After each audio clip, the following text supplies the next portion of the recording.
what's up everybody? It's your Catholic girl on the radio. It's Rita Seere. Today we're talking about Saint Joseph. Aren't you excited? Don't you love Saint Joseph? Everybody loves Saint Joseph. I love Saint Joseph. You love Saint Joseph. Everybody loves Saint Joseph. Anyways, so St. Francis de Sales says, Holy Family was Trinity on earth, which in a certain way represented the Blessed Trinity itself. Dr. Scott Hahn explains in his book, Joy to the World, How Christ Coming Changed Everything, and still does, that Joseph, in his earthly relationship with Jesus, was the earthly image of a heavenly Father. Isn't that cool? Isn't that cool? We tend to kind of overlook St. Joseph because he's, quiet and never really said anything in the Bible, but he did do some profound things, you guys. Saint Joseph was in charge of Jesus' safety. He was his earthly father kind of thing. And as any father does, he protects his children, and that's what he did for Jesus. So, coming back to Saint Joseph. One time, a few years ago, my sister and I were talking about what I had learned about the Virgin Mary. And she asked me, okay, so what about Saint Joseph? We don't hear much about him. I gave her a quick answer, but really, if I was to be honest, I needed more information. The other day, as I was reading Dr. Hahn's book, it made sense to me that Joseph was the image of a heavenly Father within the Holy Family. Therefore, his silence made sense as well. His silence made sense, you guys, because he was this representation of a loving father. A father who, in silence, does everything that he could for his children. He sacrificed himself for his children without ever complaining about it, without ever saying that this is what I'm doing. Look at what I'm doing for you. Look at what I'm doing for your sake, the sacrifices that I'm making. That's not what a loving father does. A loving father acts in silence. Out of love, he acts for his children without demand and without seeking anything in return. So, if a father and his son both work in the same industry, the father will step aside and let their son take all the work. Eventually, at one point, when the son is ready, the father will willingly give up his chunk so that his son can thrive. Any loving father puts his son first. If given a choice between him and his son, without a doubt, the father will choose his son. So the father will step back in joy. He will observe his son's work in silence and will pull all the strings that he has in order to ensure that his son grows in the industry without anyone noticing that he's pulling those strings. We see these in, I think we see this most prominently when there are singers or famous people and their children begin working in the industry. And I think we see it so much because it's there. This is a public industry kind of thing. So we see it there where there's this famous actor or singer and their child wants to join the industry, and they do everything they can to get them in without even mentioning their names. The son or daughter kind of goes back and says, yeah, I did this without their help. But really, we all know that they got to the contacts because their parents are in the industry, because they grew up within this industry and they were able to call a few people and say, hey, my son is auditioning for this role. Can you help us? Your son? Of course I can. And even if the son doesn't realize that his father is doing this, it is what they do. In silence, they help their children. That's what parents in general do. So, before we continue, let's take a little break before we come back and talk about St. Joseph a little bit more. And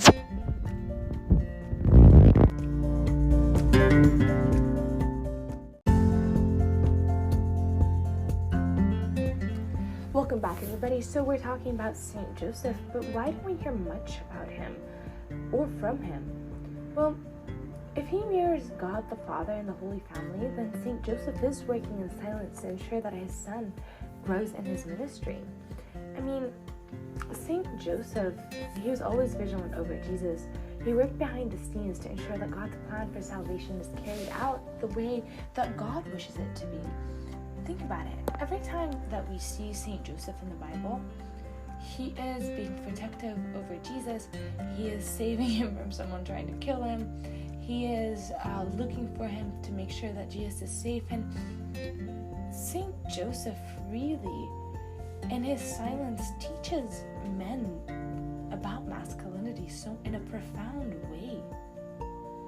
If you're a man and you really want to find out what true masculinity looks like, what good masculinity looks like, look to Saint Joseph.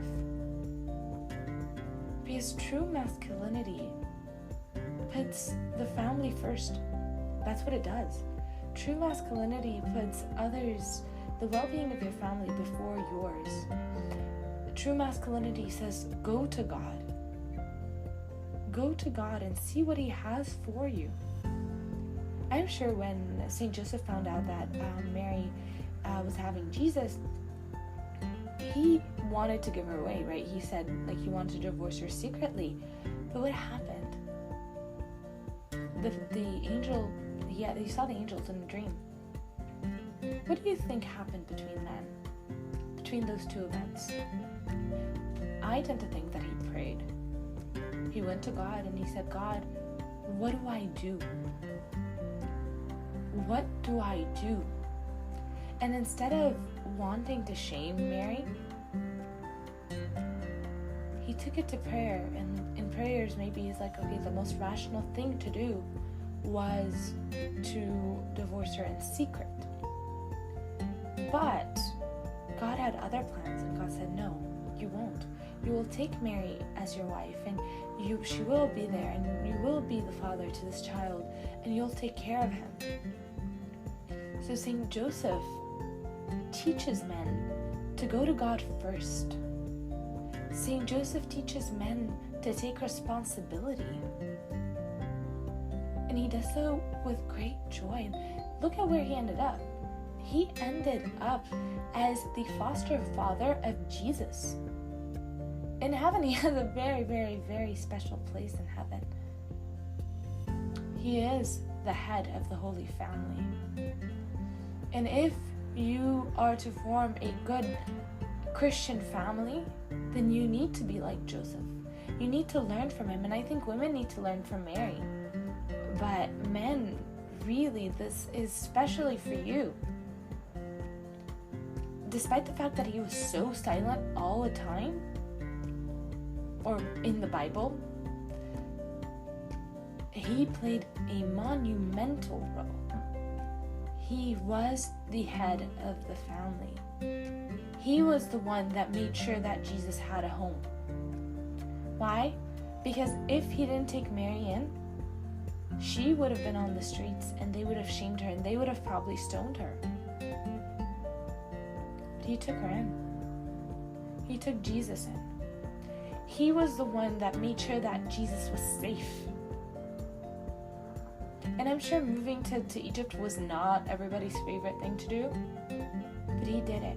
And he worked there. And he provided.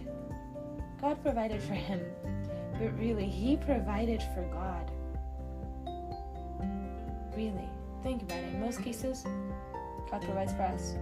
In his case, he provided for God. Through God, of course, but nevertheless, he was the one that sacrificed everything for the sake of his children, for the sake of his child. And that's what parents do. That's men. That's what you should do. Sacrifice your whole being for the sake of your children. And mothers do that as well. But fathers, we tend to overlook them, but you have a huge role in the family, in the support, in the way they interact, in the love, in the stability that they have. Fathers, you play important roles. Young men, if you're listening, you will one day, God willing, become fathers. Are you ready? Are you training for that role? Are you ready to be like Joseph? Are you ready to form a holy family through God and with God and following His example? Because if you really genuinely ask me, in today's society, most men are not. Most young men are not. They're not taking on the responsibility. They're not taking on the responsibility of being fathers, of being husbands, of being spouses. They're just taking what life kind of taking from life and not giving to it. And that is not masculinity. That is not what true masculinity looks like. True masculinity is strong in love. True masculinity is strong in sacrifice.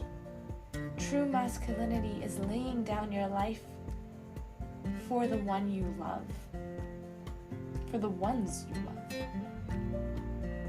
That is true masculinity. True masculinity is honest. True masculinity it has God as its foundation. True masculinity is Christ's presence in our lives. True masculinity is being able to do what Joseph did with Christ's presence in his life. And so look to Joseph as an example. Look to Saint Joseph as an example, and you will learn so many things from such little words that were said of him. There are treasures upon treasures upon treasures to learn, especially when you're looking to form a family. Same goes for Mary. If you're looking to form a family, look for Mary as well. And you will learn so many things. We're going to take a little break and then come back and talk a little bit more about Saint Joseph.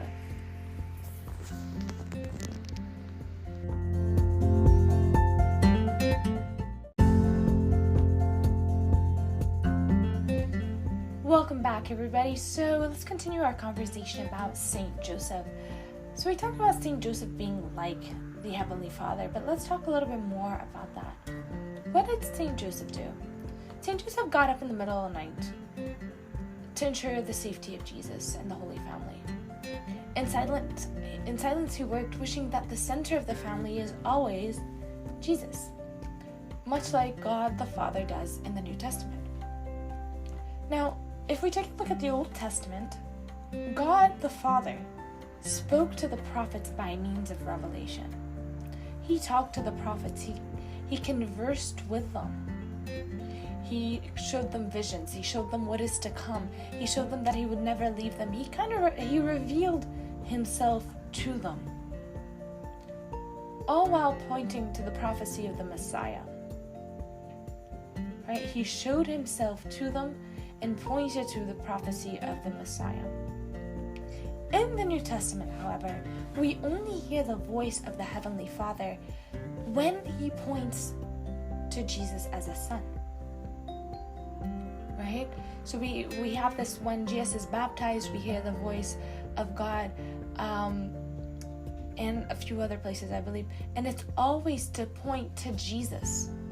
It's always to say that, look, this is my beloved son. Listen to him. This is who he is. And in St. Joseph's case, that's what he does. His silence isn't a sign of weakness, but a sign of great strength. A strength that points to Christ, ensures the safety of Christ, ensures that God's plan will be done, ensures that he raises a family that is a heavenly one. So, to all the men out there, look at St. Joseph. I know I said this already, and I probably will say it a million times more. Look to St. Joseph. There are loads and loads and loads and loads of lessons to learn from him.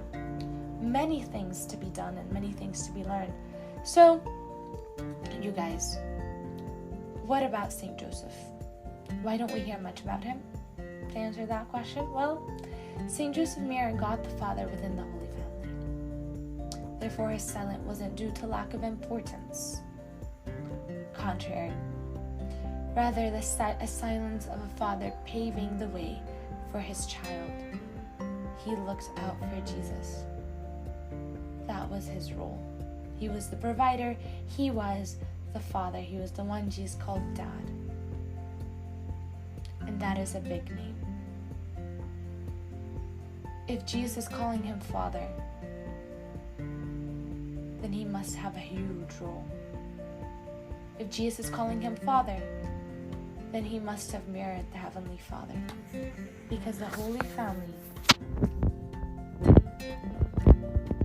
Alright, you guys, this was a wonderful episode. I hope that Saint Joseph blesses you, and I'm sure that he's always praying for you. And be sure to ask him, because he's right there. He's with you. Be confident in God. Be confident with him and through him. That is it again for today. Don't forget to subscribe to my channels, follow Instagram, whatever, at The Word with Rita to watch more videos. Also, you can do YouTube at Rita Sekali, or Facebook or Twitter at The Word with Rita. This was a pleasure. I will be with you guys next week. And, well, bye!